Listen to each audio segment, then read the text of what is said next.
So all I could do was give him my home telephone number, and you just, bear with me here. I mean, this is not something that I was really comfortable with doing, but I didn't really have a choice.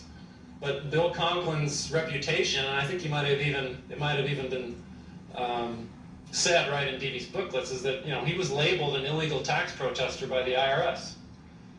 And here's this idiot Joe Bannister giving him his home telephone number. I mean, what's that going to lead to?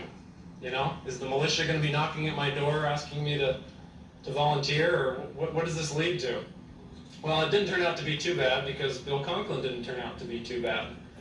He called me back an hour or so later, and I'm sure he was a little bit apprehensive. But he said, "So what are your questions?"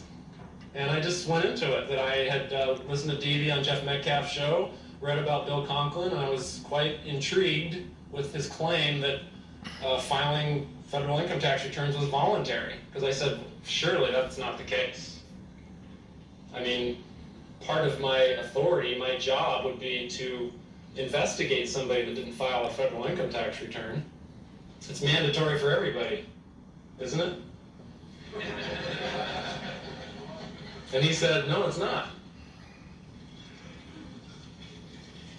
And he began to describe his situation and the court battles that he fought and the Fifth Amendment issue. And I'm not a judge or a lawyer, but as a special agent, one of the things that we were instructed about was the Fifth Amendment. And that if we were going to be speaking to someone and we were trying to get information from them, we had to tell them up front that they didn't have to talk to us.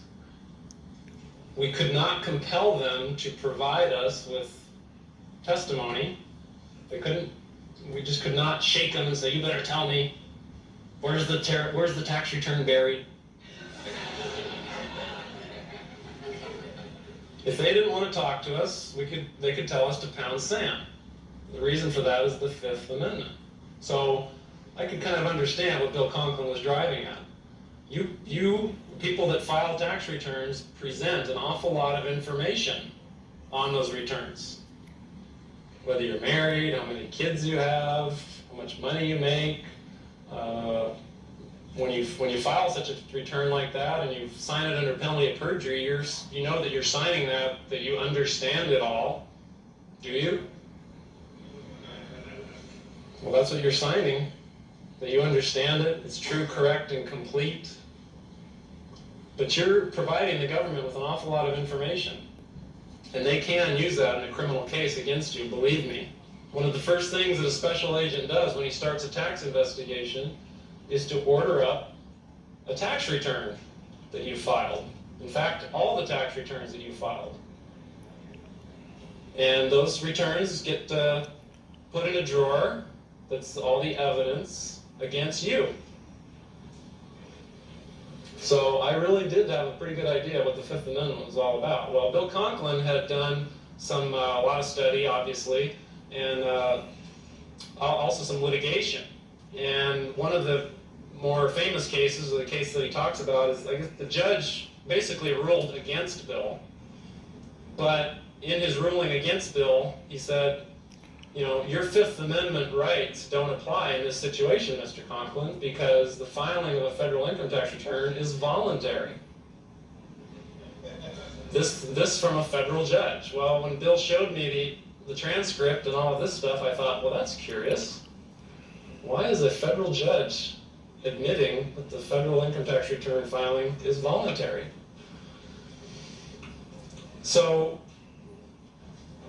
I mean, I was blown away. I thought, this can't be true. So I tried to check out everything that he said. I thought, I'm not going to take anything this guy says seriously. I mean, it can't be true. But I kept checking and checking, trying to disprove it, and basically could not.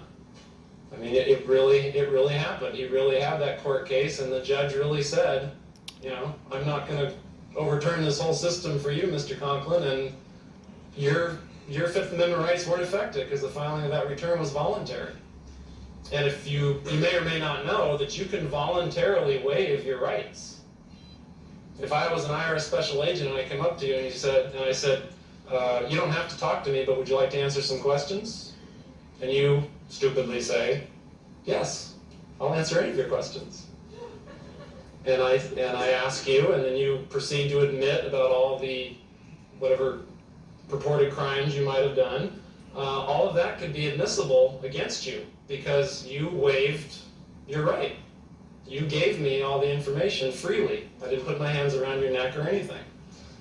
So I thought that was a very interesting topic that Bill Conklin came up with. And the interesting thing was that he'd been labeled an illegal tax protester, and I thought, well, you know, I didn't meet him until many months later, but I expected Bill Conklin to drool,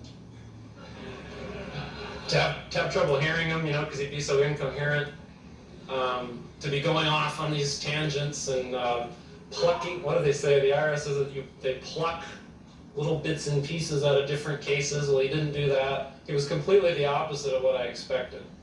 Had a master's in communications, very learned man, and a very, very nice man. So in a sense, that was kind of strike one, you know, for the IRS. I mean, it was not what I expected, but clearly this man had some credibility.